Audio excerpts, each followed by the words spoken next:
From Mordor to Hogwarts to Gotham, the nerds have come together to create a show for nerds by nerds.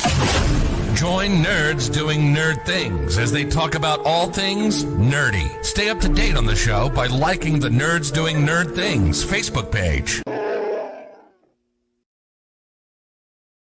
The name's Nukem, Duke Nukem, and you're watching the Nerds Doing Nerd Things podcast. I don't know why, but you are.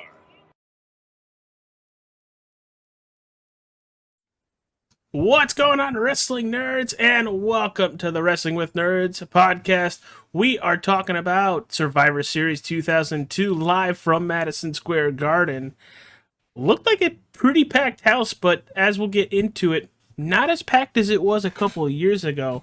But before we get into the festivities from MSG, let's bring in the other wrestling nerds, starting with the wrestling guru himself, Ryan Fry. Hey, what's up? I'm gonna be the caboose on this ride tonight. You look so happy about that. You look so happy. It's a big fucking caboose. Well, speaking of the other big fucking caboose, but you're gonna take you're fucking biggest conductor right there. You're taking the lead on this one, TJ. How you doing, Mr. J&J Security? Oh, I'm doing great. You know, this freight car here is ready to carry this show some more. Yeah, well, I'm very proud of you. Whoa. The fuck have you been carrying? That's kind of why I wanted to keep going before that happened. You carry my bag to the car is about all you've carried. Yes, a massa. We'll do a massa. All right, before that goes down another rabbit hole, TJ's going to be running the show today. Ryan and myself are just going to kick back, start drinking, and, you know, when it's time for us to chime in, we're going to chime in. But let's get right into it. The only thing Ryan's going to do is talk about the buy rate, the attendance, and that's basically it, and where they sat from 2000's Royal Rumble to 2002's Survivor Series. The smart, boring stuff. That's what he's going to do. Yes. 100%. Times have definitely changed in 2 years from what we've seen. We saw at Royal Rumble 2000, the buy rate was 590,000. For Survivor Series, 340,000.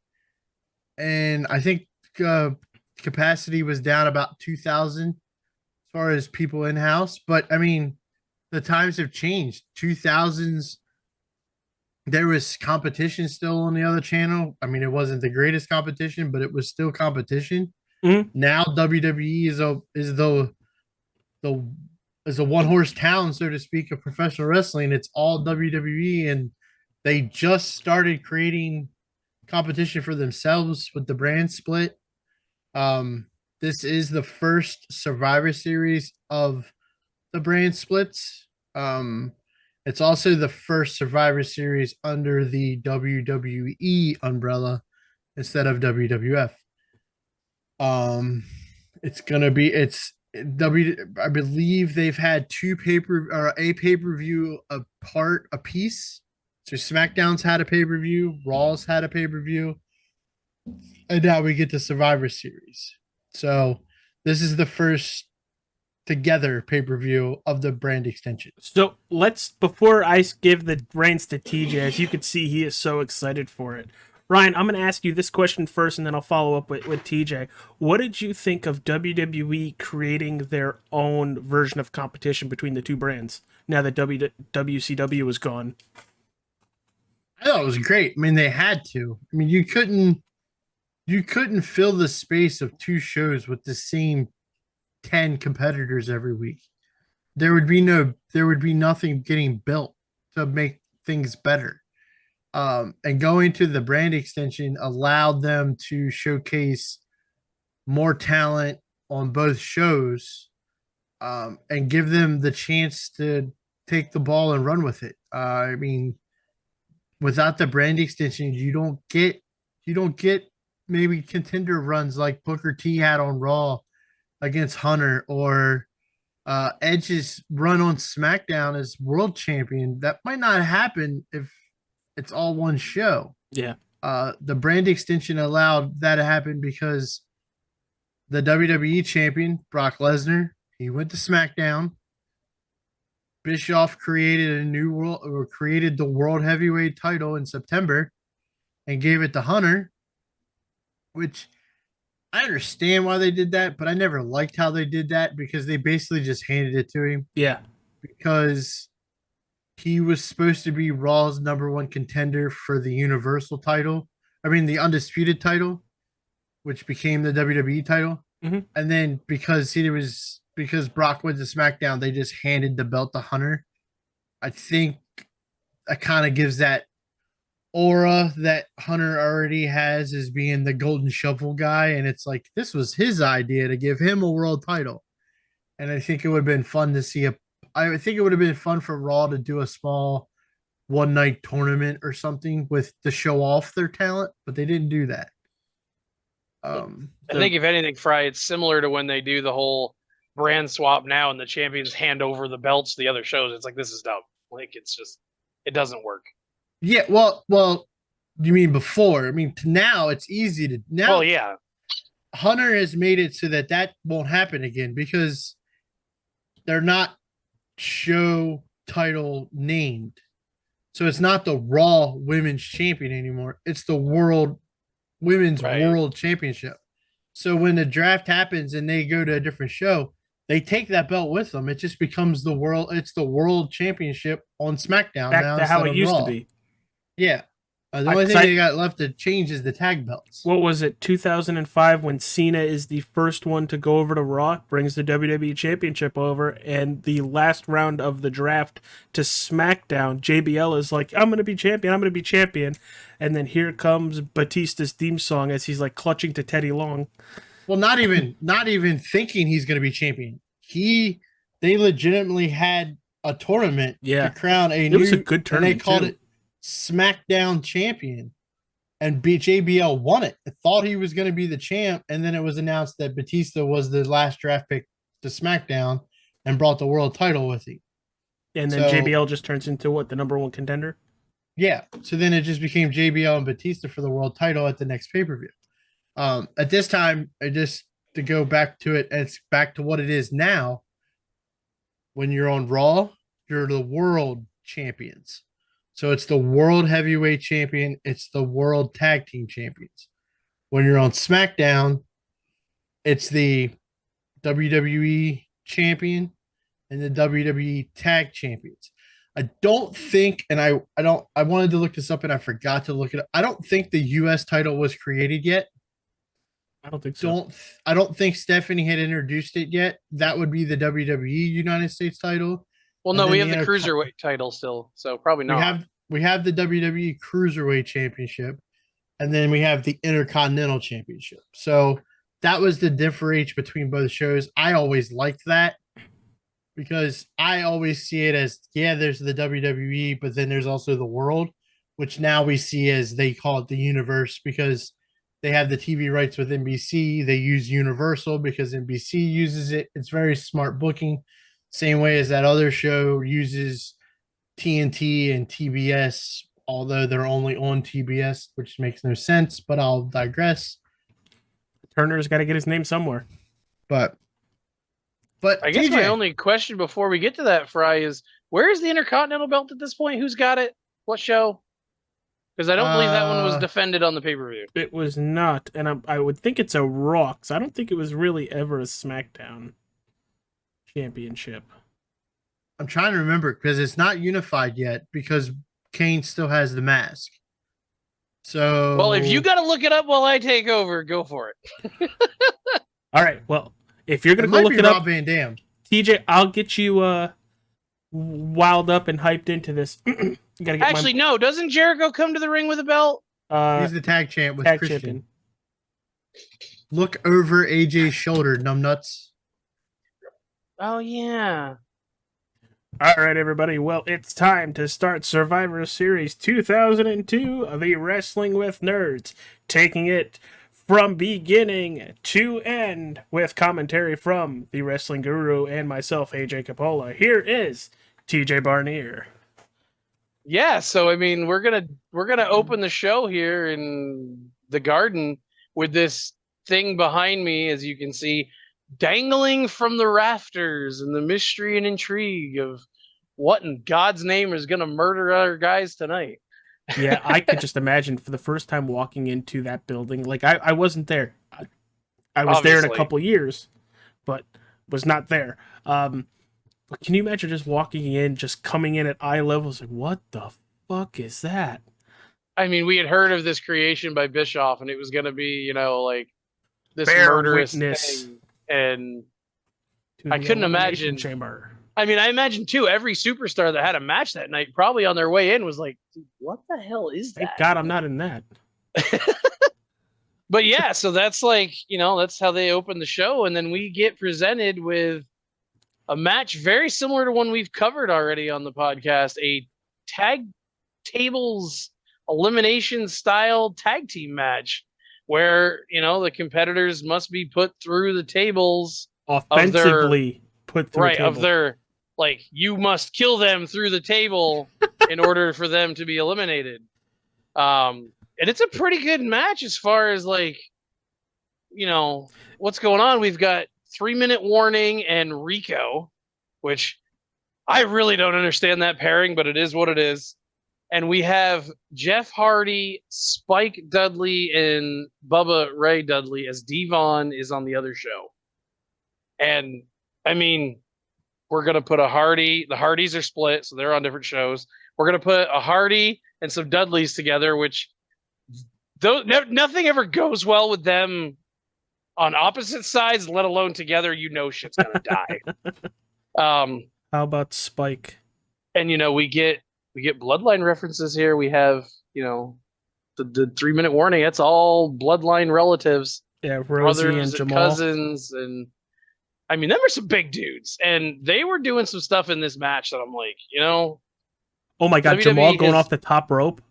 WWE has always really managed to elevate their big men well. And this match kind of really showcased that because those are big dudes and they were flying around the ring.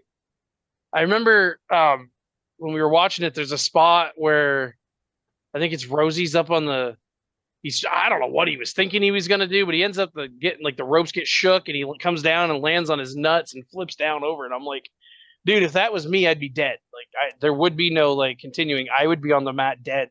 Throw me the X, get me out of here. And they just keep on a trucking. We end up with a really familiar mezzanine spot out in the crowd with Jeff Hardy. I believe it's how he eliminates and wins the first match we see like this in the Garden. Jeff does a swanton off of the thing, and they had the camera's behind him. And I think the idea for this spot was that the camera was going to see Jeff dive down and land, like, in front of them, but the table's just too choked up to the mezzanine. So all you do is you see Jeff go, whee! And then you're, like, waiting for him to pop out on the bottom, and he, like, stands up, and it's all big moment. But they show it from the front, obviously, too. And he eliminates Jamal doing that. But TJ, I got to jump back a little bit to the first elimination of Spike Dudley going face first got killed through the table. Which, guys, right above us, right there it is. Ow. Yeah, Spike got killed. That was almost to the fact of Royal Rumble 2000. Let's see that Asian dude land on his face again. Pretty much. And I feel like that was Spike's role in all this. Like, he was a Dudley, but Spike was just there to take some nasty bump. And yeah, he took a nasty bump. So Spike goes first, and then I think it's Rosie in the mezzanine spot. Yep. And then Jeff Hardy gets eliminated by Jamal. Jeff, and what leads, it's kind of weird. Jeff, like, he's trying to do a spot off of the barricade area. Like, he's up on the barricade and he tries to, like, run towards, was that Jamal at that point, Umaga? Yeah.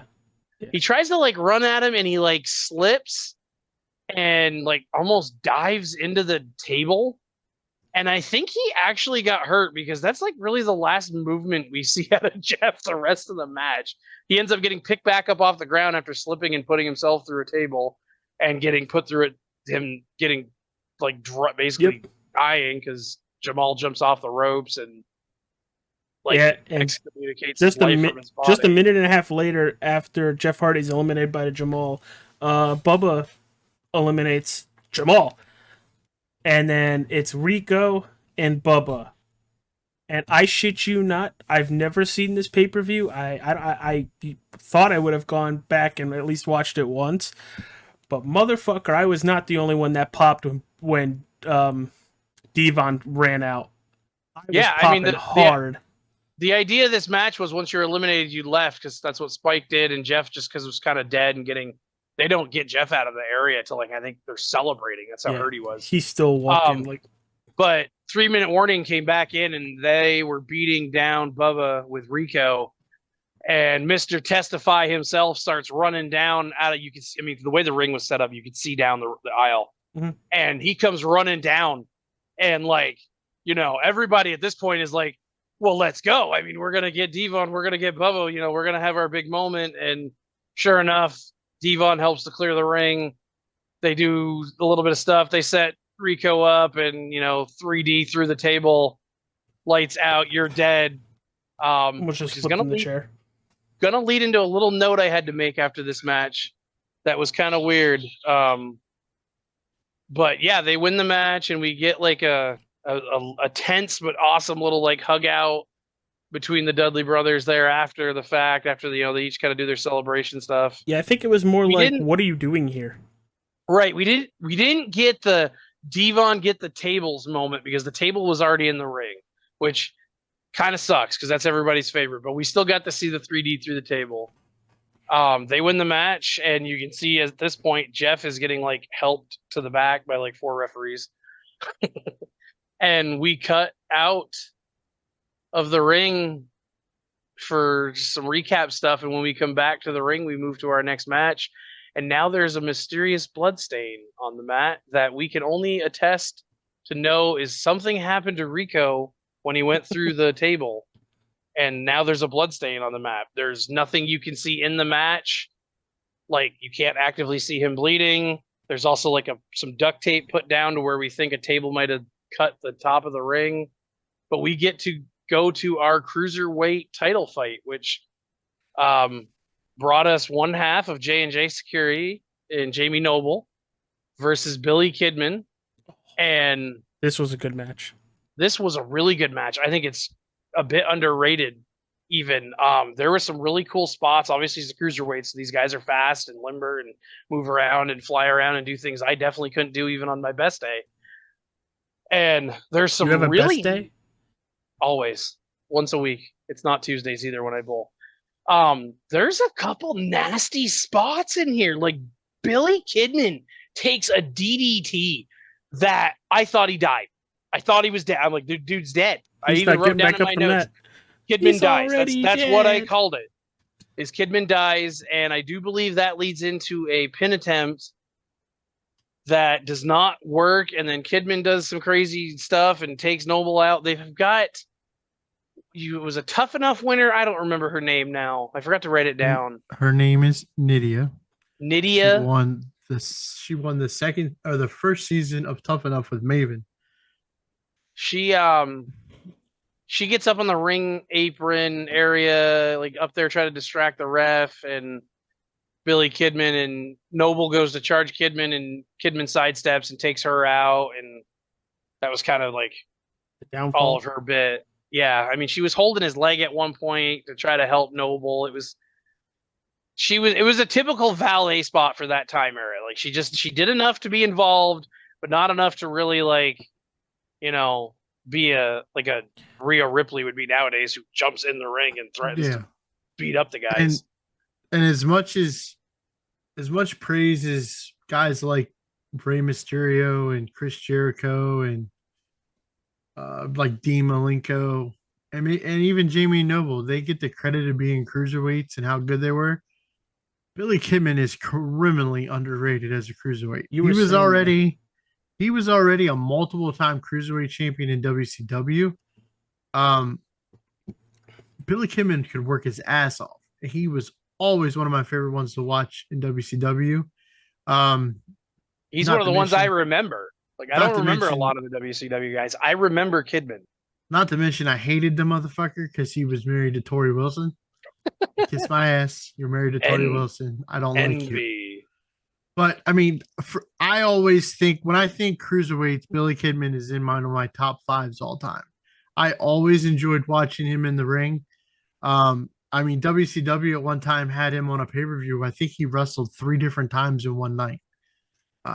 He feuded. He had a feud with Hogan during the New Blood era run.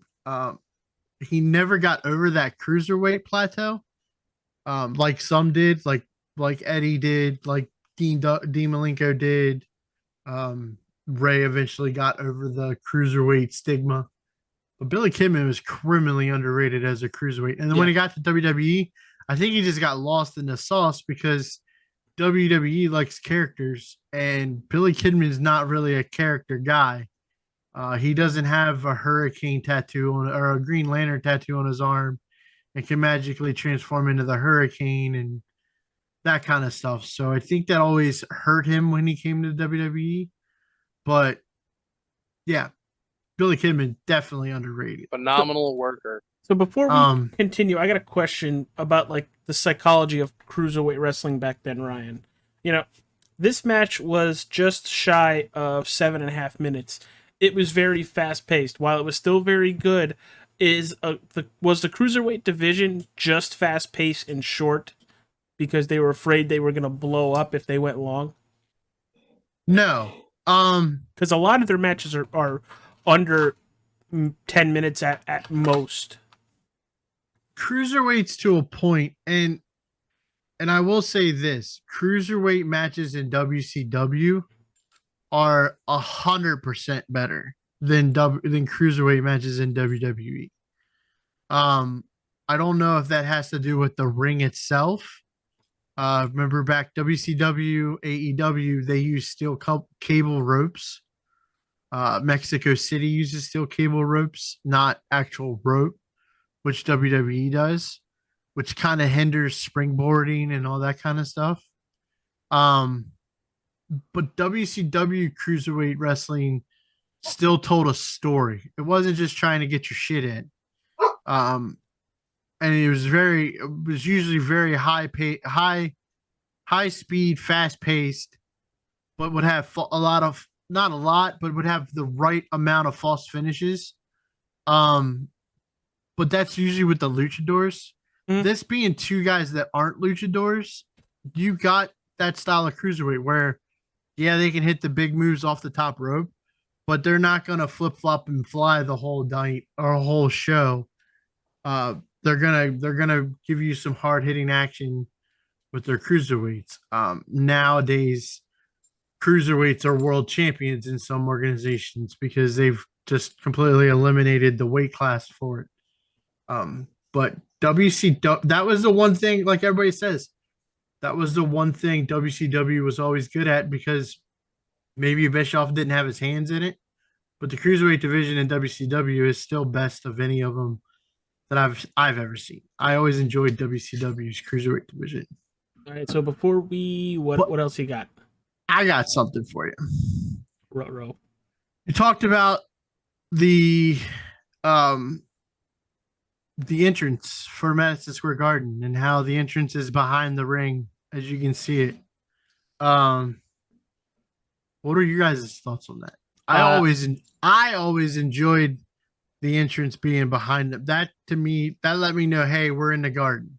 Yep. We get the WrestleMania. And it was two like LED doors that would like flex open, but it looked like they were like only on a single post. So like the doors as they open would like kind of swing a little too, but it was a full LED, but it was kind of a really cool open. Yeah, I always loved that angle, and that was only for the Garden. There was no other arena they did that at. I wish they kept doing that with the Garden. They've been to the Garden a lot since. When did they stop using that? 2010. WrestleMania 20 would be the first time they used the stage. Yeah, but you got to think about when they did 2008 for the Rumble. They used the old way again. Yeah, they came back to the. Which I understand, I understood showing up to WrestleMania and they actually had that stage. It's WrestleMania. I get that. Yeah, but WrestleMania 10 was that entrance. WrestleMania 10 was the stage behind. The first WrestleMania was from that angle. I always loved that because if you think about it, WrestleMania 20, they still use it because that's the part that Rock comes out of when he cuts his promo on Evolution. Mm. I mean, AJ, you were there, but for us, that's the part Rock uses. I mean, in the 80s and stuff, when they went to the Garden, the cameras were above the entrance, so it was shooting towards the ring, but there was no. That wasn't entrances wasn't a big thing in the 80s as much as it got to be. I always just loved that because you knew you were in the Garden. Yeah. I get that. I wish for at least the Raw SmackDowns, they still use that for when they do the MSG house shows. But for the Raws and SmackDowns, I wish they would use what you guys saw with 2002 and 08 and 2000. I'm gonna throw this to you too, because out of the three of us, you've been the only one that's been there. What's it like inside the Garden? For wrestling or just it in general? No, I don't give a shit about your Rangers or the goddamn Knicks wrestling. Well, nobody cares about that. So I care about the Knicks. So let me phrase this, Ryan. A sold out Ranger home game, when they score, is still not loud enough to when people's favorite wrestler came out at WrestleMania 20. Was deafening. That's always been on my bucket list. I always wanted to go to the Garden for a wrestling show, even if it was just a house show. I've always wanted to go to the Garden. See, I've never gone for a house show. The only other one that I've ever wanted to go to is not around anymore, and that was the Omni in Atlanta. But MSG for a wrestling show of any kind has always been on my bucket list. So, hate to say his name, when Chris Benoit won, that place lit the fuck up. At WrestleMania 20? Yeah, that place lit up, and as a kid, I shit you not. Mm-hmm. What was a big win? What was more of a pop, him winning or him and Eddie hugging in the ring? It never stopped. Okay. It never stopped. Like, it got higher when the confetti was falling, and then they embraced and everything because Eddie won earlier. But holy shit. And it just kept going until they left. Until they walked off. It just kept going, and I just remember sitting there just taking it all in, after I took off my hands. And I'm like, well, now what? I can't hear a fucking thing. So for the elimination tables match, out of 5, what do you give that? 4. I liked it. Yeah, it's good. 4.5 actually. And that is my favorite tag elimination style match. I like that with the tables, and you actually have to be put through the table, both members. So the reason why I'm giving it about a 4.5, I don't know if we're doing halves here, but I liked the parody of they beat each other up, they beat each other, that guy gets eliminated. Okay, now that guy gets eliminated. It was never killing each other for killing each other's sake, because they were still telling the story. Gotcha. I would agree. I would be right there. I think the Devon return elevates it just enough. I mean, he's been struggling in SmackDown trying to get the Reverend Devon thing going, and it just didn't work. It just didn't appeal. It just didn't appeal to anybody. And I feel like that was one of those things where this dude says testify every week. Let's make him a reverend. That'll work. Oh, it worked. This is another thing that we get with the brand split, are these pairings that have been separated, and you get to have on the pay-per-views, they come save their former ally or mess with their former enemy. I think Bubba Bully, however you want to refer to him, I think he's referred to it multiple times that they did that on purpose for that reason. They did it because they did it. They did it because they told them from the beginning that you didn't know what to expect. And they came to those guys and said, maybe you're a little stale. We're going to split you. Nobody would expect it. That would be the shock of the draft by splitting you two up. Triple H going to SmackDown? for 20 minutes. That wasn't this one. That wasn't that one? No, that wasn't this one. Well, that was the one's one later. after it then. Yeah. Oh, that's right, because it was Cena that came out. And it was like, because like I think Hunter one. gets traded. Hunter gets traded for like Booker T and another one. Yep. But TJ, what we got next, pal? Well, it's funny that Hold on, AJ mentioned. Time out. Gotta plug some shit. We are just about, actually, almost a half hour on the dot. Before we go any further, hit that like button, subscribe to the Nerds Do Nerd Things podcast. Let us know what you guys think of these shows. Are you enjoying it? Are you not enjoying it? Comment down below and find us on Facebook and basically blow us up there. But also check out all our merch. TJ's got some awesome merch. We have some cool, great Wrestling with Nerds going pink for breast cancer awareness in October. Go check it all out. All proceeds from either the Nerds Do Nerd Things podcast, All-Star 15 TV, or Wrestling with Nerds. If you get any of the pink stuff, those proceeds do go to the Susan G. Komen Fund for breast cancer awareness. So go check that shit out. Sidebar: the 12 car got disqualified at Vegas. Well, where did he finish? Don't matter now. Last. Anyway, moving on.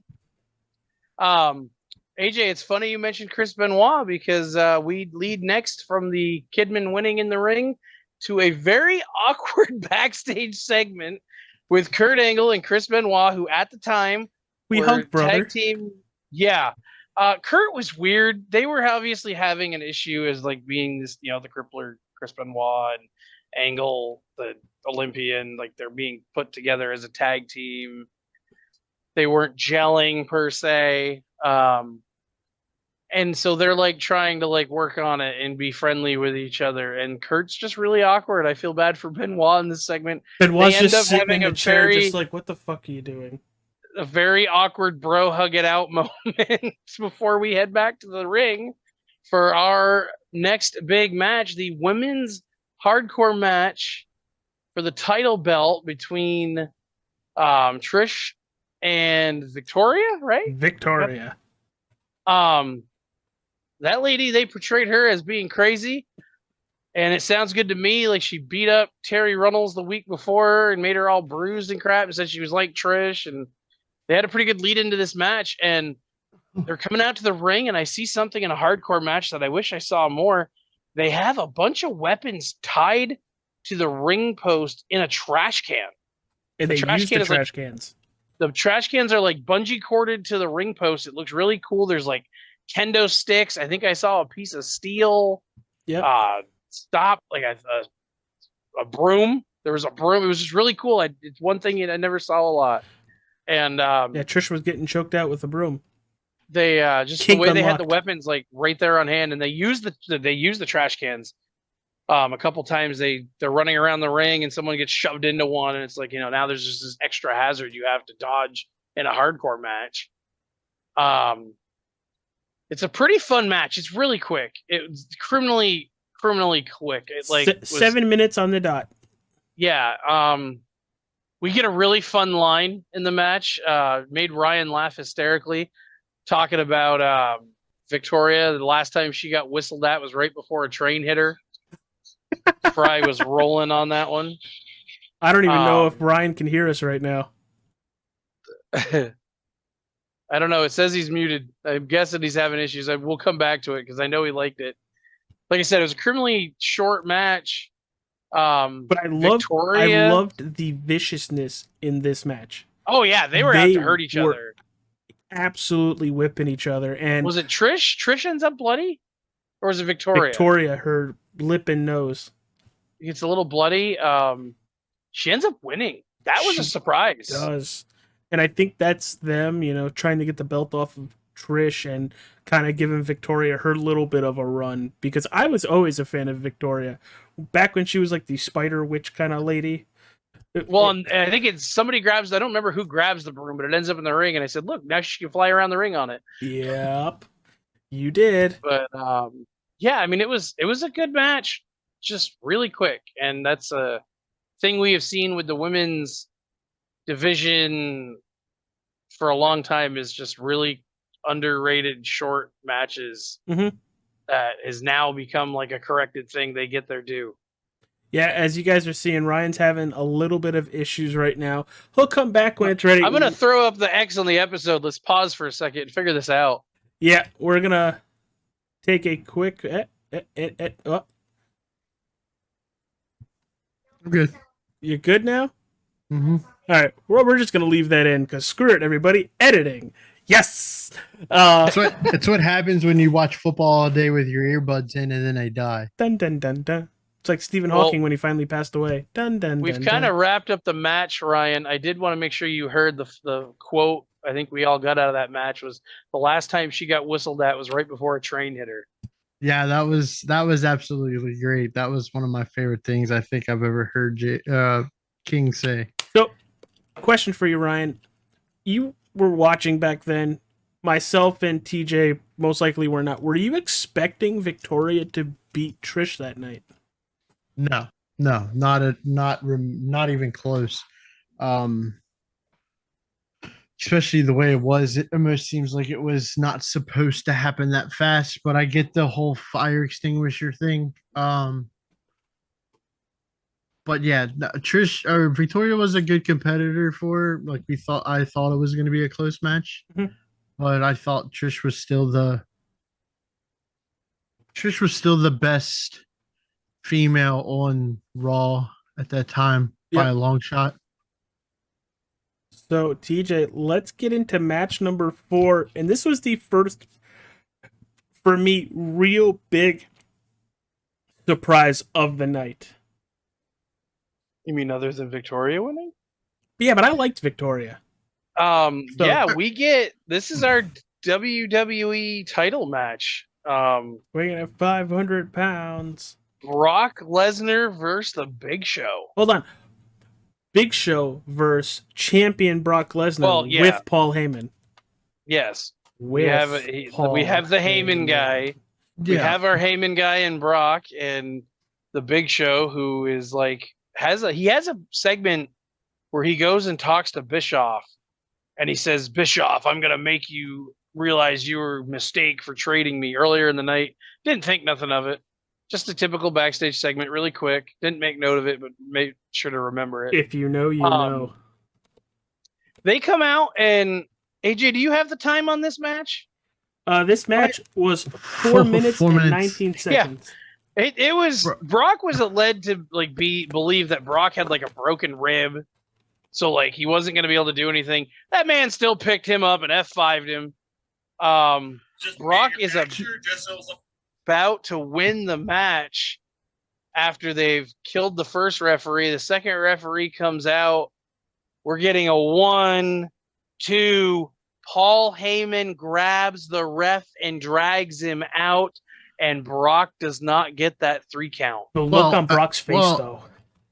Yeah, and you have to remember, if you remember the pre-match, Heyman makes reference that he will do whatever is possible that his client will win. Did you see how I was holding that belt? He did not. Yeah, Mr. Petting it like it's... And the storyline was building that Brock was starting to do things on his own. He wasn't listening to Heyman anymore. Heyman was telling him to Jesus Christ. Heyman was telling him not to pick a fight with the Big Show, which it's one of those things with the brand extension that it helped because Big Show was stuck in the middle at Raw. I mean, the NWO thing had kind of just wrapped up. He didn't really have anything going, and they traded him to SmackDown.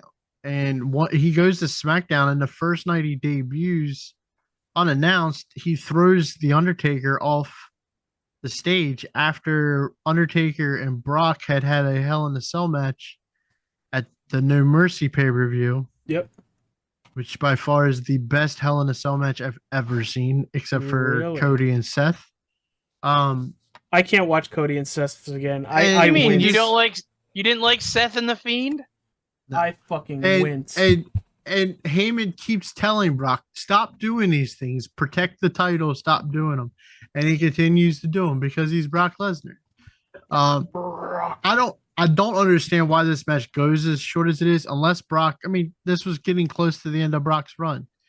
You figure by Mania, the next Mania, he's gone. Yep. And they knew he was leaving. Or no, I'm sorry. No, not the next Mania. This is the middle of Brock's run. He goes on to win Rumble, and then Mania he's facing Angle. I got the year wrong there. Yeah, because 20 is his bye-bye, and yeah, everybody in that arena fucking knew. But it was Boo City.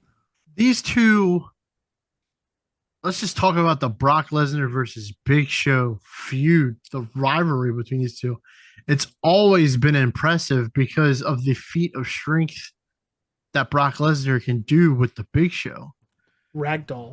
I mean, you give Cena F5's Big Show at WrestleMania 20, that's impressive. Brock Lesnar throws Big Show up on his shoulders and spins 500 pounds outward and slams him to the mat multiple times. Suplexes him off the top rope at SmackDown and destroys the ring. The amount of feats of strength that Brock Lesnar could do for Big Show were amazing. And it's one of those feuds where Brock always had the upper hand, except for Survivor Series. So, Ryan, you and I are the only two that have seen Lesnar live. Does he compare to anybody, like physical wise, like how big this dude is, how strong he is? The only way for me to describe this, and because I've never seen him in person, but I've heard the stories about him, is the size of Brock Lesnar and the aura of Brock Lesnar is truly 100% relatable to Andre. Yeah. As much as Andre was that star attraction, that's what Brock. And when the WWE says that, and people are like, "Yeah, whatever, he's just a part-time guy," blah blah blah. No, Brock Lesnar is a special attraction. When that music hits and that man walks out there, it is. I have seen a lot of wrestling. I never got to see Andre. I've never got to see Hulk. I've never got to see those guys live in person. Brock Lesnar, literally just by walking in, makes me scared. He's exactly what they call him. He has that aura about him that he can walk into a room and everybody's like, "Oh fuck, I'm not misbehaving here because I'm gonna get my ass beat." He's exactly what his nickname is. He's a fucking beast. Yes, I got to see him up close and personal at Raw in July, when him and Cody fought in the aisleway. I was right there.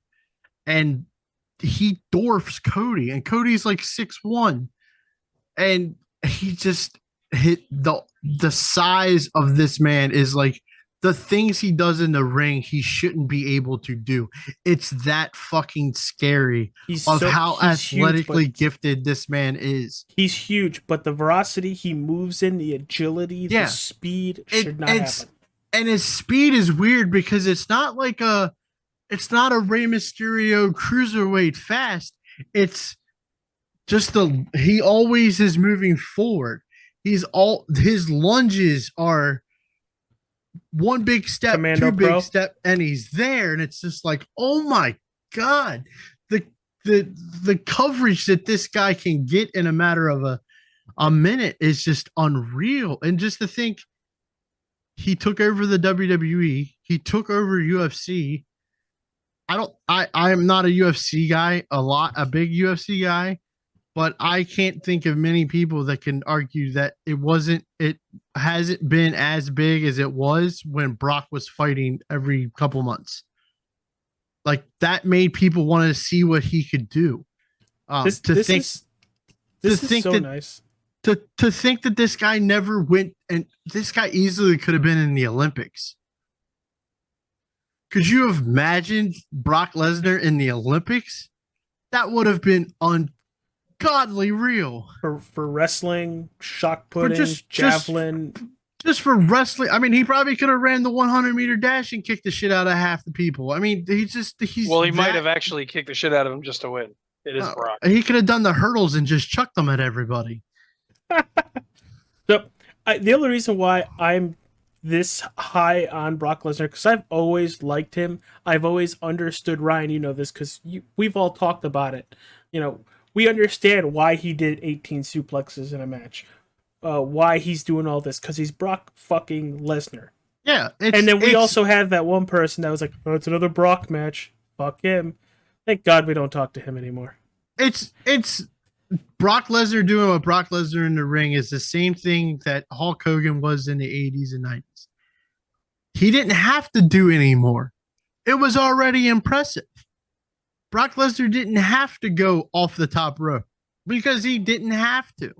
What he was doing in the ring was enough to destroy anybody. I also, the one thing I always loved about Brock that I hate when people talk about is, we need realism in wrestling. Realism in wrestling. He's the realest motherfucker in the room. There is no other real one but him. It's the one thing that I've always enjoyed about Brock Lesnar is you're going to get Brock Lesnar however Brock Lesnar wants to give it to you, and you're going to like it. It did scare me when he did that shooting star press off the top rope at WrestleMania 19. I mean, I know we're going in and we'll end it here. Me and you were both at Money in the Bank when he won Money in the Bank. That place fucking exploded just by the sight of his video coming on the board. Was that the one he wasn't in the match? Yeah. Who did he take out? Was it Kofi? No. No, It didn't matter. It was Ali. Yeah, that's right. But So- the moment his video hit before his music hit and that place exploded, You mean it was get a life, kid? it was that one and the Raw have been the two that I've seen him at. And both times when he comes out, if you haven't seen him before, I guess I saw him. I don't remember if he was at Raw 30 or he was at Raw 30. But when he comes out, you get all faced. Like that's all you can do is stare at him, and you're like, "What am I looking at? What cyborg Terminator thing is this guy?" And to be honest, he's just a good old farm boy that lives in Saskatoon and drives his red tractors around. So you don't know I'm not going to hate him. He drives the right colored tractors. All right. Well, that was our little Brock Lesnar fluff Lesnar piece. tangent. Dude, I hate when people just say that he's fucking horrible just because he throws people around. Our tangent was longer than that match was. It was. And we tripled that that match match. ends with Big Show winning the championship after Heyman screws over Brock. And they run out of the arena to a limousine, get in the limousine, and leave. I always thought it was funny in the match where the chair slides in and Big Show choke slams Brock on it, but then rolls Brock up to grab the chair to throw it out. If you watch the choke slam, he could have just pinned Brock and the referee would have never seen the chair. His back completely covers the chair where you can't even see it. You're not kidding. But I mean, it's just the start of a wonderful rivalry between Brock and Big Show, and we get the Heyman turn. Brock's going to be a face now. Things are looking up. I think it moves on. I think we move on to Armageddon, and it's Brock, Big Show, and I think Kurt Angle for the WWE title. So, like, at this time, SmackDown is more entertaining than Raw. I always found SmackDown to be mostly more entertaining than Raw. That's just, me here. That's you. I love my favorite thing of the brand split is the joke that comes from it later on that JBL only ever became champion on Tuesday night because Hunter didn't want to work Tuesdays. So let's get into our next penultimate match. No, you're forgetting. You are forgetting. Penultimate. Oh, I don't know what that means. Stop talking in like lawyer speak. Second to we last. get our second to last match. It's our tag team title elimination match Thought TJ for the actually knew English. championships. This is for the WWE tag titles, which is the SmackDown new tag titles. We have Edge and Ray, our champions, fighting Angle and Benoit, who we saw the like weird promo from earlier in the night, And one of my favorites, Eddie and Los Guerreros. is it nephew Chavo? It's his nephew, Chavo. Nephew Which- Chavo Guerrero. You said something weird, Ryan, that they're nephew and uncle, but what's the age difference? I think it's only a year or 2 years difference between the two of them. The Guerrero family definitely spread it out over the years. And time of this match, AJ. 19 minutes and 25 seconds. We gotta let AJ come back to life here. But take a drink. Gather your thoughts. It's a real funny concept when you think about this, and it just dawned on me looking at this card. It's Survivor Series, okay? There's not one single Survivor Series elimination match on this card, but there's 3 elimination matches. Yep. So it's just kind of funny how it's supposed to be Survivor Series. Let's not do the typical teams of 5 strive to survive. Let's mix it up a little bit. And I mean, the month before they introduced the WWE tag titles, Angle and Benoit won the tournament. Funny sidebar for that, because most likely we're never gonna cover that No Mercy. Kurt, I'm almost positive, and I've never heard any more about it, urban legend wise, but me and Budsko watched this pay-per-view in person. We both swear, and so does Budsko's wife. There's a spot in the match at No Mercy where Angle does his moonsault, and you know how perfect his moonsault was? Yep. There's a part he goes to do his moonsault, and we're all 3 of us we saw it. There may have been a third leg on the moonsault when it was live on pay-per-view. It's since been edited. Like Mae Young's titties. Thank God. I'm not drunk enough, guys. But I can tell you this much from what I thought I saw. So what you're saying is, if you recorded it live on a VHS tape and watched it back, you might see a baby. If somebody has that, I'd love to see it. No, I wouldn't love to see it. I just want to clarify and make sure I'm right. But if I'm not mistaken, we got a buddy named Johnny Long Dong. Kurt Angle may be the ball-headed Long Dong, if you know what I mean. Ryan, anyway, now sorry, it's the only thing I think of when now Kurt that Angle and Benoit were tag champs, about Kurt Angle's dick falling out of his tights. Now that we've crossed that bridge, let's get back to the match. It's not the first time a dick has fallen out of a set of wrestling tights. Let's hope it's the last time. So what you're tonight. saying is, when I go to edit this episode, right before anything starts, Ryan talks about penises. Viewer discretion is advised. Good call. You do what you got to do, bro. I'm just stating the facts. So we have this match, and it's one of those ones, I hate this style, where only 2 of the 3 teams are allowed in the ring at the same time. Yeah, I'm not a fan of that either. So dumb. I think it should be all 3 in the ring. Every team should have a member in the ring. Just go with it and just don't be dumb. It's a good match. I liked this match. It was fun. It was paced well. The finishes to it are really good. Theoretically, what this match is it's a triangle elimination match. Triangle matches were before triple threat matches. We've already been talking about Kurt's triangle. We don't need. God damn! If it's a triangle, that's Damn a it, whole Wade. different. It's a tripod. It's a tripod. But it's the same concept. It was supposed to be 2 guys with one on the outside type deal. I don't like triple threat tag matches. Yeah, it's weird. It's too much going on for me. I just like good old fashioned 2 tag teams. I don't want to have to worry about who's pinning who. Mm-hmm. The one thing that they didn't do in this, which I was really glad, is they made it clear that like it wasn't the one pin wins the match.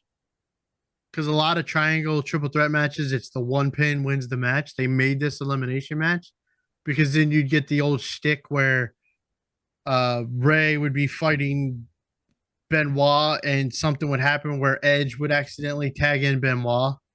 So then it's Edge versus Ray, who are tag champs together, Mhm. but they're in the ring legally.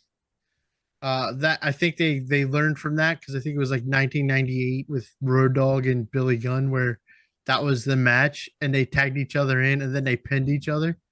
So they won the match, but then who loses the match if you pin the same team? It was just confusion. Can't believe that actually happened. It's WWE, AJ. It's happened once, at least once, everywhere. Yeah, you ain't wrong. But yeah, I mean, this match was awesome. I enjoyed the 6-man. I feel like Edge gets drowned out by the rest of them, but Angle and Benoit get eliminated after Chavo hits Benoit in the back with the belt.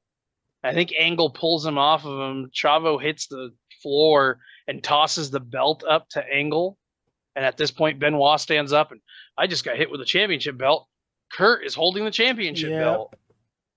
And then Edge rolls him up, right?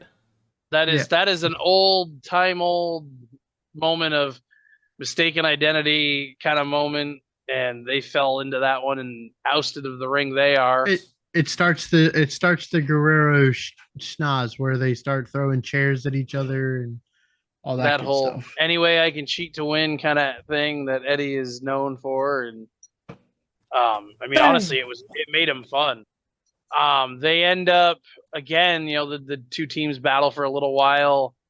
Chavo hits Ray with a title belt, and Edge comes into the ring, and Chavo flees and takes Edge outside, distracting him as Eddie goes into the ring and submits Ray after he took the title belt shot with what would you call the movie used? It was some sort of modified. He called it the lasso from El Paso. And it's a sharpshooter without your leg being in between their legs. So it's a cloverleaf. And Ray submits and the Guerreros win, and they cheated to do it in Guerrero fashion. Almost a 20-minute match. I will admit, and we can have this discussion or we don't have to have it. The match got easier for me to watch after Angle and Benoit were eliminated. I don't.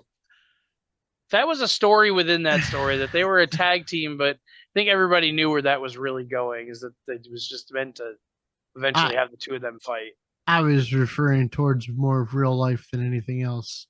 It's really hard to watch Benoit. Oh, because of what happened? Yeah, and it's not. I mean, I have my own opinion about it, and I don't want to get into it because it's just a giant anthill of nobody really knows what happened type situation. And nobody wins in this conversation. Yeah, you don't win. You're not proving a point. But it is hard to watch matches that he's in. And watch back matches that he's in. Have you guys noticed with the network and now with Peacock, if it's a pay-per-view, a Raw, a SmackDown, anything that he's wrestling in, it doesn't give you the time stops for his matches. No, it didn't do that on the network either. I was wondering if you noticed that. And I think it may only be like WrestleMania 20 that in the description it has his name in it. I mean, it's just hard to watch his matches. As good as they were in real time, it's hard to go back and watch his matches and not kind of disconnect yourself from it. You can't get into it and root for him. It's hard. You feel kind of dirty. Yeah. I thought Ray and Eddie working together is always entertaining. Like I said, I feel like out of the 6 of them, Edge was kind of the one that was, which one of these are not like the other, only because Chavo's really good as a tag team wrestler. I mean, Edge is too, but like you knew those 4 were real tight, or those 4 were real tight. Angle kind of gets that kind of feel to me too, where it's like Edge and Angle really don't need to be in this match. If it's not for the title spot with Chavo, what did Kurt really give to the match? And to be Ray's partner, what did Edge give to the match? It's just, that part I fell off on. So I mean, I would give this match like a 3. Yeah, I'm right there with you. If it was basically Chris Benoit and Rey Mysterio versus the Los Guerreros, you know, Yeah. I know you're taking the championships off of Rey and Edge for that, but that's who I felt like the match should have been. Because then it would have been more entertaining with the story behind all of that. But I get why Chris and Angle were both in this for their little shit that they're doing. And Yeah. And it obviously, gave him another elimination match, like Fry was talking about too. yeah, I was okay with it. I'm kind of in the same boat with you, Ryan, with Benoit, but it was okay. It was just a okay match that had a couple good spots in it. Yeah, I mean, again, it's just hard to watch matches season. I don't even when I do my Royal Rumble rewatches, and you guys know I do that the week of the Royal Rumble every year. Same thing for Mania, same thing for SummerSlam, same thing for Survivor Series. When it comes to his Rumble win one, I make sure I put that on like so that I know I'm gonna fall asleep, just so that I could skip over it, and Yeah. that way I could say I watched it, but I didn't have to watch that part. It's just not I get discontent from it. Like I don't even focus that I'm watching wrestling, and then it's over and then I'm back into it. So let's go to the intermission between the tag team championship match and the elimination chamber match. TJ, this was entertaining. Talk about it. Bro. I don't remember his name. I simply wrote it down as the Harvard guy. Fry told me that he's actually like now some sort of sports medicine concussion like specialist. Lewandowski or His name is Christopher Nowinski. Nowinski. He was also in the first season of Tough Enough. A lot of people thought he should have won Tough Enough. They gave it to Maven instead, which I liked Maven at that time. Christopher Nowinski is a legit Harvard graduate. He sustained a concussion on Raw not long after this. I think it may have been against Steiner. Um, I think he got beeled over the top rope and almost, and I know I'm gonna get a laugh out of this. It was almost a Taka Michinoku style landing where he smacked his head off of the mat pretty hard. Let me see that Chinese guy land on his face again. Yeah. He sustained a pretty severe concussion, and then I ended up pretty much ending his career. Damn. Now he heads up the world renowned CTE program that a lot of athletes are involved in. Dale Earnhardt Jr. The NFL goes to him for concussions. The WWE goes for him for concussions. I believe the other sports now do too as well. So he's an unsung hero in the sports world today with concussions Or a villain, and CTE. depending on who you are. True, but he's looking out for the best of other people, and that's what you can be proud of for somebody like that. And again, it's kind of funny when you think about it, because to everybody else, it's just like, hey, that guy's a Harvard graduate. But the guys that's wrestling fans that knows who he is, it's like, that's one more win for the good guys because he's a wrestler. Same way with like we used to have a wrestler, a Hall of Famer in the Oval Office. Same deal, doesn't matter. Well, anyway, on this night, he is just simply an a-hole to the Madison Square Garden crowd. He's out in the ring trashing them, and we even get Mattitude, Mr. Matt Hardy, who is like Matt 1.0 or Version 1. Version 1, baby. Yeah, Matt. His best theme song. Either way. Did you know that guy could slap a tornado? Either way, he likes his chocolate. He only likes drinking chocolate milk. We get those two Is in that the in ring. the song too? No, it's on the computer thing for when he comes out. Oh, it's the Matt fact. What are they calling them? Losers and stupid. Stupid, and they end up looped. Looped. And they end up looped before, thank God, something ends this monotony, and we get Scott Steiner coming to the ring. What does he say? What's at the beginning of his theme music? Holla if you hear me. That place pops hard. It couldn't have came soon enough. The big bad booty daddy. What do we want to talk about? What LA Knight? No, we will get into that later. Freaks. At some other. Freaks and Peaks, baby. Oh my! You guys, we watched it together we were watching it and I popped for it. Scott Steiner Brothers, always been one of my favorites. See, I thought Rick is your favorite, right? I always liked Rick more than Scott. But it's still the Steiner Brothers. You're going to still get suplexes and really hard spots that you're like, man, that looked like it really fucking hurt. Don't forget about his math. I was always more particular to Rick than I was Scott. Rick's clothesline was always to me one of the most devastating things I've ever seen on television. But yeah, we get the big bad booty daddy finally in the WWE. His contract from Turner's over with. We're getting into 2002, 2003. That's when a lot of these guys' Turner contracts are over with. Yep. So they're allowed to sign new ones because they're not getting paid anymore, which I don't blame any of those guys for doing that. I mean, when you got guaranteed millions of dollars to just sit on your ass at home, sign me up. Lord knows people did it in COVID. But I mean, we get Scott Steiner, and where is he going to be? Raw? SmackDown? We'll have to wait to find out. But he beats the shit out of these two. Saves us from the loopedness of this stupid segment. Let's also touch base that version 1 Matt Hardy, in my opinion, and I know it's going to be a hard take, it's the predecessor to Broken, but it was better than Broken Matt Hardy. Yeah, I wasn't a huge fan of Broken Matt Hardy. I loved version 1 Matt Hardy. It was one of my favorite angles, gimmicks, and then him cutting weight to get to the cruiserweight division. Perfect. At the end of that, it leads into him blowing up pyro on his brother. What?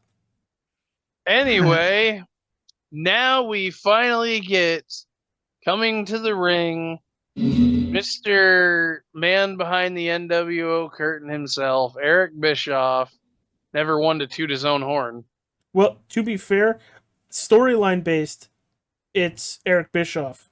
Do you know TJ, shut up Ryan, who actually came up with the idea for the Elimination Chamber? Oh, I don't have a clue. Couldn't tell you. Ryan? You're telling me something. You're going to tell me something that I don't even know. Triple H. Storyline, it was Eric Bischoff. Triple H is the one that actually came up with it. Well, either way. I bet the other 5 in the ring want to slap the shit out of Triple H. Yeah, no kidding. Feeling what it felt like to be in this match. I'm pretty sure Triple H, couldn't breathe halfway through that match, so. We'll get to that, AJ. Save the good stuff for later. Bischoff comes out and the chamber comes down and he starts talking. This is my masterpiece of destruction. This is what's going to. Do you have the measurements on the original structure? I do not. Do you have them? The original structure was 16 feet tall, 36 feet in diameter. It weighed over 10 tons. 10 short tons, which says, never mind, comprised of 2 miles and 6 tons of chain. Wow, that's a lot of shit. And then have the balls to have that hang above your head. I have so many intrusive thoughts that I'll tell you after we end this episode right now. OSHA?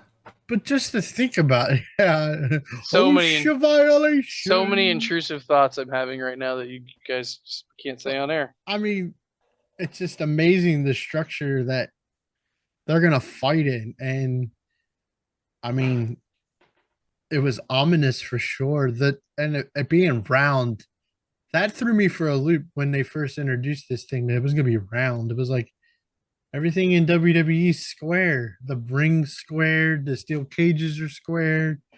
The fuck is a round thing gonna look like?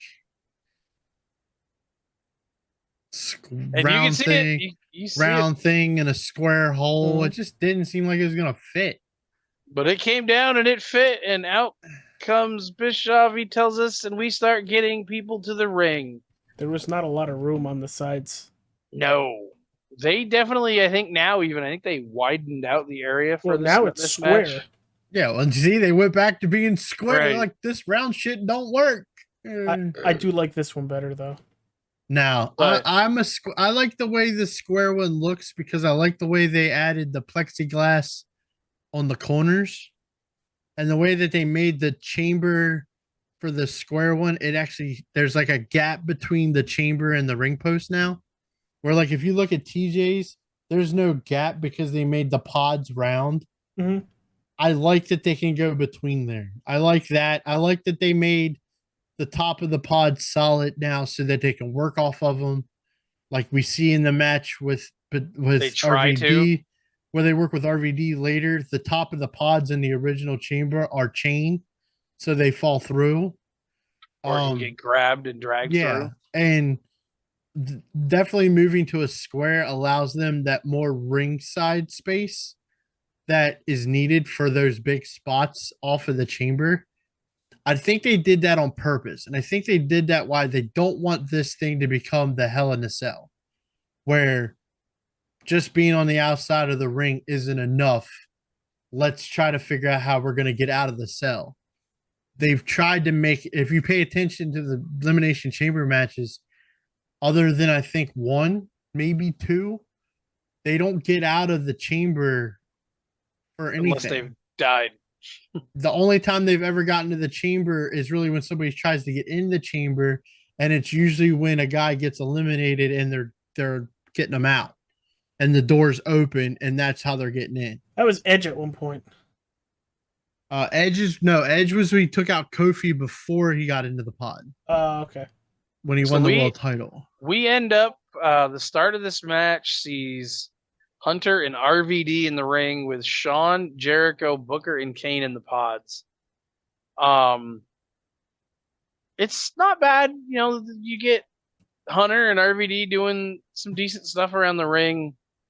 I'm trying to remember now.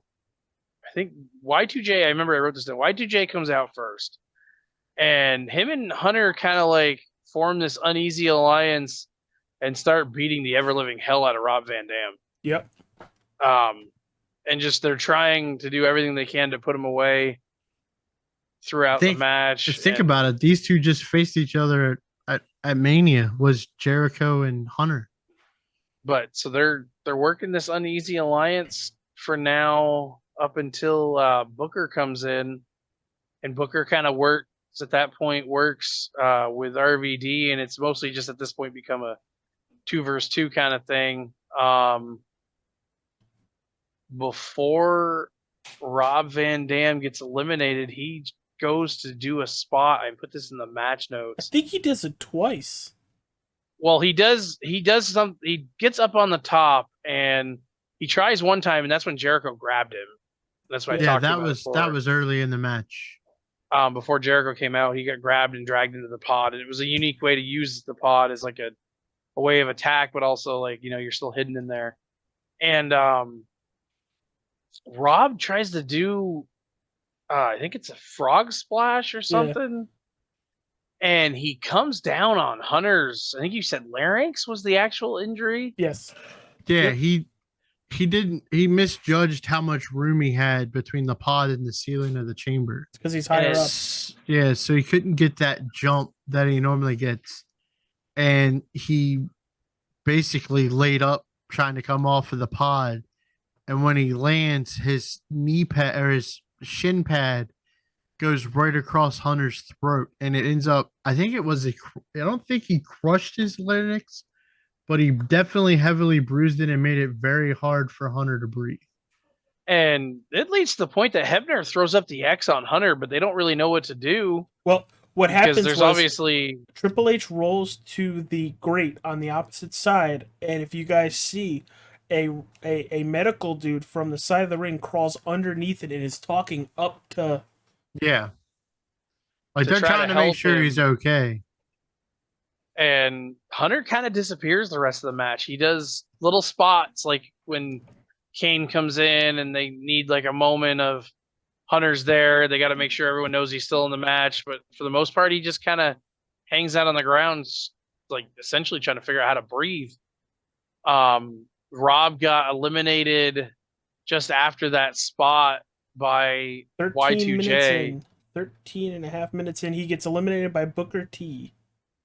So the first elimination in Elimination Chamber history is by Booker T.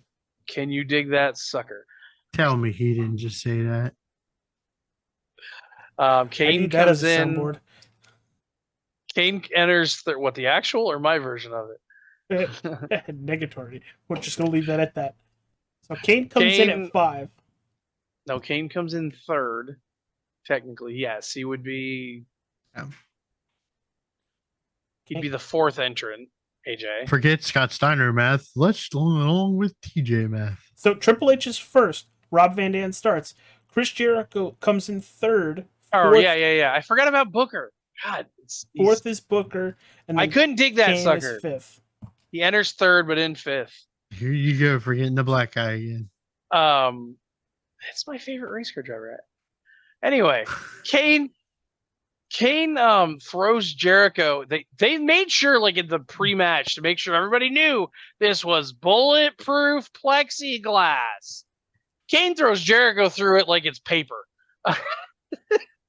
I mean, Jericho hits that plexiglass and it like almost like Stone Cold glass. I mean, are you doubting the strength of the demon, of Devil's favorite demon? He's big red machine. He's the big red machine. I know he's tough. Paul Bear's illegitimate son. I just don't think the plexiglass was you that are tough. Doubting his strength, my friend. Well, I mean, I've seen Ray javelined into a truck and it didn't crumble. He got javelined into a trailer. Hauled by a truck. Anyway, yeah, Jericho gets thrown into the pod and it breaks, and it's a really like holy shit spot. It brings to mind the one time that Taz and Bam Bam Bigelow fell through the ring and everybody was like, was that supposed to happen? What the hell do we do now? Good callback. I don't think it was supposed to happen, but it did. It was. And there's a lot going on at this point because there's still 4 guys in the ring. A shit ton of blood too. We're starting to get blood. It gets a lot bloodier later. It's a little bloody at this point. Not too bad. Somewhere in all this chaos, Jericho ends up recovering and low blows Booker T, who then gets shoved forward and takes a choke slam to hell from Kane, and Jericho pins him. Yep, that is the second elimination. Following that, HBK enters the fray, 4th, 6th. And now we have fucking HBK and his soccer mom haircut and them god awful brown pants. Oh my god, he wore his brown pants, ladies and gentlemen. It's like, oh my god, dude, you're the Heartbreak Kid and you're wearing shit brown wrestling tights with silver and blue on them. It was and awkward. Cowboy boots. It's like they didn't even he must not got the memo that he had a match at Survivor Series. He showed up and was like, "Oh shit, I don't have a ring." Did he get dressed in the dark? No, he should have just wore jeans again, like he did for SummerSlam. Yeah, I 100% agree with you. And we're at that point with HBK. This is the first big test of the new back. I remember second. Well, this is a big test. This is a big. You face Triple H in a street fight at SummerSlam. That's your first big test. True, I'll give you that. But I would consider this. I would consider this more of a bigger test if he came in at like 1 or 2, not the last guy in. That kind of made it a little easier. He enters. AJ, do you have when he enters the time of the match? I don't have the time where he enters. When did Booker get eliminated? He got eliminated at 17:43. And the match goes how long? 39:20. Because Sean comes in almost not right after, but pretty much right after. Hey, did you not remember what the rules of Elimination Chamber is? Every 5 minutes? It's every 5 minutes. So if he's the last guy in, it's 20 minutes after the match starts. So see, I was right. 3 minutes later. Here's Or the 2.5. thing: do they fabricate that like they do the Rumble shit? Probably. Okay. Sean comes in, and now we have the big red machine. Hunter's kind of moving around more. He's It's still kind like of like it's like the floundering. only way we can get rid of Kane is make sure everybody hits their finisher on him. Right, and That'll finish the big red monster. that's exactly what Yeah, but happens. doesn't that? Wouldn't you consider that putting Kane over a little bit? That it took everybody. It just Everybody's proves that best. Well, it just proves that he's the monster that he is. That that's like every big Royal Rumble spot, AJ, where the big guy gets eliminated by like 8 guys. You know what I mean? I mean, he takes, I do believe in this order, Kane takes a super kick, a pedigree, and a lion salt. And Jericho makes elimination. I do believe this is number 2. This is his for second him? elimination. It's the third altogether, person. and So that occurs at Jericho- 22:53. At this point, Jericho has locked in that he has the most eliminations in Elimination Chamber history. For now. Now we're down to the long hair. Well, I mean, soccer mom hair and the 2 long-haired guys. there, Normally- if you look at that picture above AJ, there is a lot of hair in this match and not enough on AJ's head. Yeah. We get. I'm checking my match notes here. Jericho is about. Oh yes, Hunter's about to get eliminated. After all this craziness, they've been beating on each other some more, and Jericho has Hunter in the walls of Jericho, and Hunter's about to tap. And Happy now, Ryan? nobody told Sean this, but Sean tunes up the band and lays a super kick on him, and that is the end of Chris Jericho. Their ET, also known as AJ. Jericho takes super kick. That doesn't help your case for no hair there, pal. Now it just looks like you're straight up bald. Sean pins him, and we are down to, you two are ridiculous. I should just go get Sharpie and just. That won't help. We are down to Sean and Hunter in the match, and at this point, it gets ugly. Bloodiness is had. Hunter. It's almost like right before this, somebody gave Hunter a shot of adrenaline because he comes back to life. He can breathe again. He can be Hunter, and he goes absolutely all out. I don't think he can breathe. I don't think What? I don't think it. I mean, yeah, I agree with you. It's a shot of adrenaline for Hunter, but it's Hunter. I mean, Right. there's not a better Elimination time on Jericho? No have. 30.43. 44. And how much is the total match? There's 9 more minutes after Jericho's on. So we get 9 minutes of these 2 dudes continuing their street fight inside of an elimination chamber. Kicking They get- the absolute hell out of each other. They get bloody. They get messy. If you go back and watch it, Sean's face is gonna blend in with his brown pants, because that's usually how they do those things. But I think that was Chris and Hunter opening up Sean. they Yeah. did. Chris starts it, and then Hunter, like I said, this is where he Hunter- recovers. Hunter just starts bleeds. like beating him. Yeah, Hunter bleeds within like the first 5 minutes of the match. Before Booker gets in the ring, Hunter's already bleeding. Go to sleep. But I mean, we get the Click doing what the Click does best in MSG when Hunter and Sean are in the ring. And it's a pretty good ending. We get. I'm trying to look at. Sean hits a huge elbow off the top of the pod. Does not go for the pin. The ring announcers made note of it. Doesn't go for the pin right there. Probably could have got it, maybe.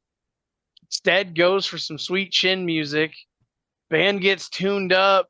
Our unfortunate victim is center stage and ready to take it, and sidesteps into a pedigree.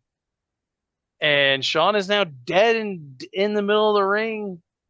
And Hunter goes for that pin, and we get a 1, 2.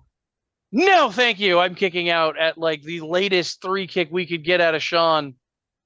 And Hunter goes to put him away again, and almost as if Randy Orton, who had kind of gave us a little preview update of his health early on in the night. Feeds into Shawn Michaels here. Shawn Michaels hits a super kick out of nowhere and goes on to win that big gold belt. What'd you guys think of this match? TJ, I know you just read all that off, so I'll start with Ryan. What would you rate that out of 5 of this whole match? I would give it a 4.5 if the match didn't end on a basic generic move that everybody uses today. Yeah, that's today, not back then. I know, I was just kidding. I'd give it a 4.5. But yeah, I mean, the super kick now is like, super kick. It's like the DDT now. Unless you take like 3 from the Usos at the same time. Hey, unless they're at least everybody's keeping Sean's name relevant while they keep doing the super kicks. Yeah, but yeah, it's overdone. What about Jake the Snake Roberts with the DDTs? Jake don't remember half the DDTs anyway. The drugs played a factor.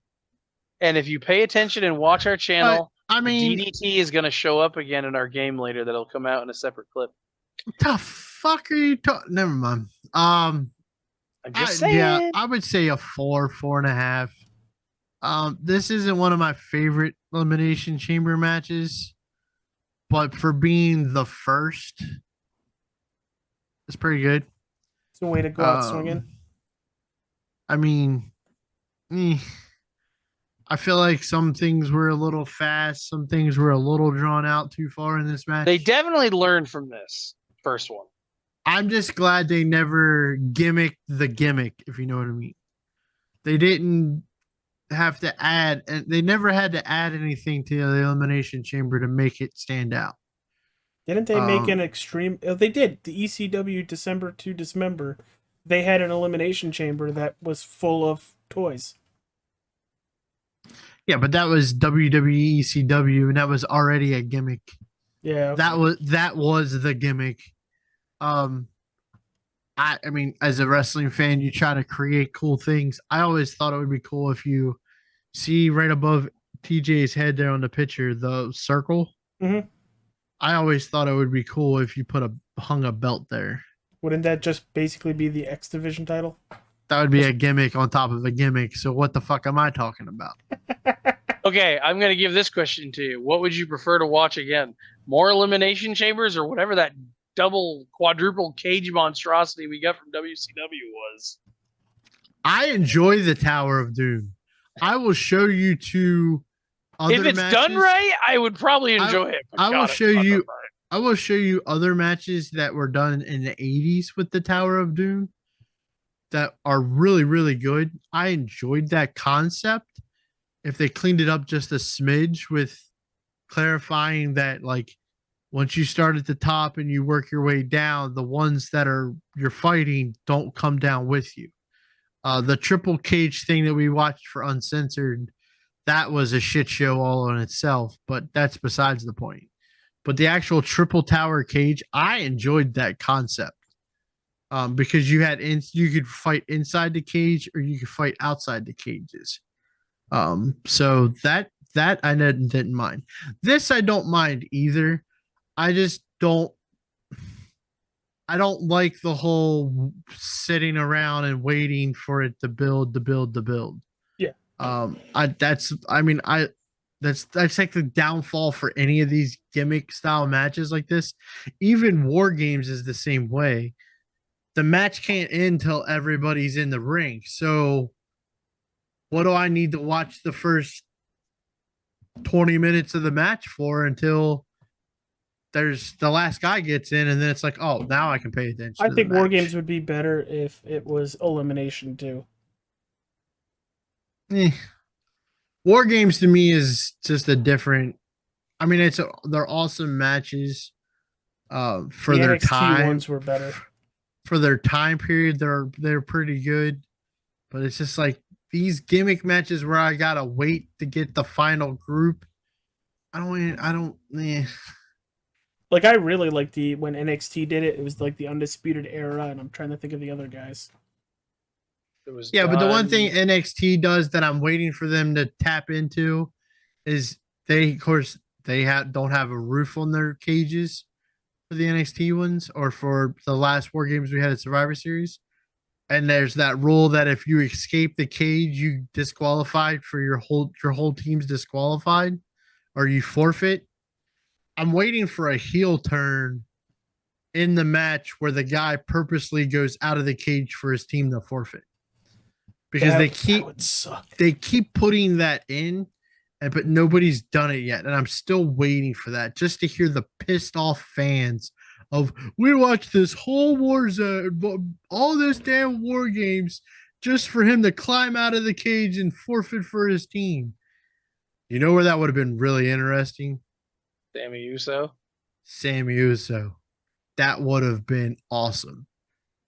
If he would have walked in that cage, stopped, looked at the bloodline, and just turned around and walked right back out for them to lose the match. I could just imagine what Facebook would look and Twitter would look like. I'm sorry, X. After that match, if that would have happened, this is the worst pay-per-view ever fucking done. Yeah. So that's Survivor Series 2002 in a nutshell, guys. I didn't get TJ's rating for the the. fuck cares what he All right. thinks. Well, mine's a 4.52, basically for the exact same things Ryan just said. My only issue with this is basically I felt like when it got slow, it got really slow. Like it took a while for them to start doing stuff again. Yeah, it's kind of funny how we watched Royal Rumble 2000 and everything was super, super fast. And then this pay-per-view, it was like very slow. And sometimes slow is good, slow is deliberate. But this just felt like it was just... Oh, it's time to move. Was that somebody's roommate? Just stiff as a board. At least 3 times. All right, TJ, what was your rating on it? Hey, by the way, just a special plug. Make sure we plug our sponsors. What was it again, TJ? Colgate, for whatever reason, and the WWE for giving us things to talk about. Oh, and then the special J&J security shout out. If you know, you know. I don't think AJ remembers. I don't know. We'll tell you after. It's okay. This one's above your pay grade. It's my fucking shit. What the fuck? Above my fuck. All right, TJ. Fuck off. What was your rating? I give it a 4. I liked it. There's been better ones since. It was a good start. They learned from it. They learned from it. What worked and what didn't. You got to have a starting point. Touche. So all right, will everybody. wrap up what Survivor are we doing? Series. What are we doing next week? Well, that's why we have the end of the show to have that discussion like we did last week and came up with this one. I'd say let's go a little bit closer to now. Do we want to do Superstar? Tag team? Faction?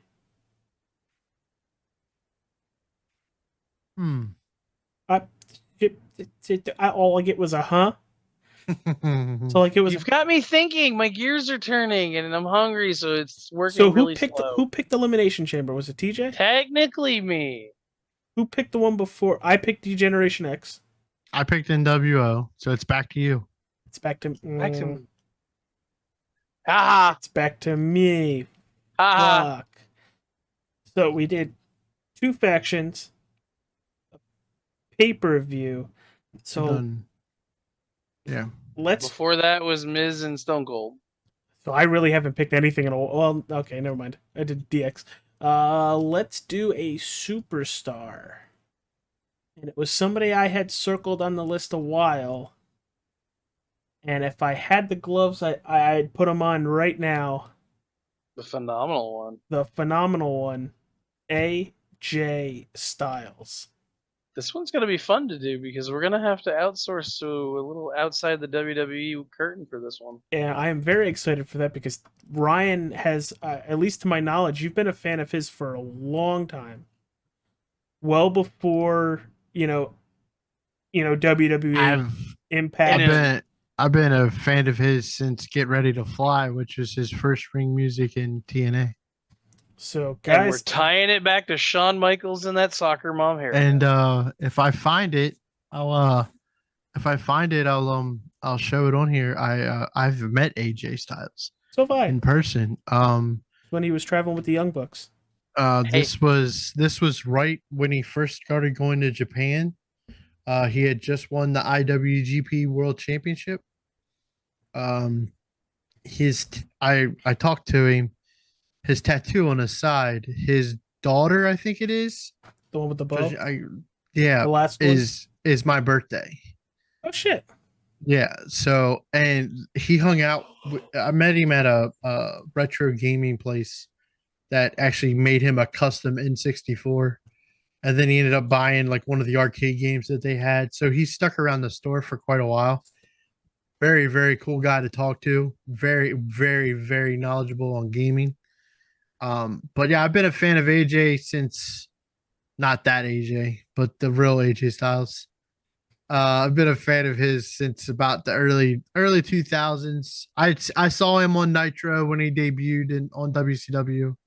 And then I saw him when I would piss my dad off by renting the TNA pay-per-views, which were weekly pay-per-views back then for their TV show, which I got asked, what the hell is this TNA wrestling? The hell are you ordering tits and ass wrestling for?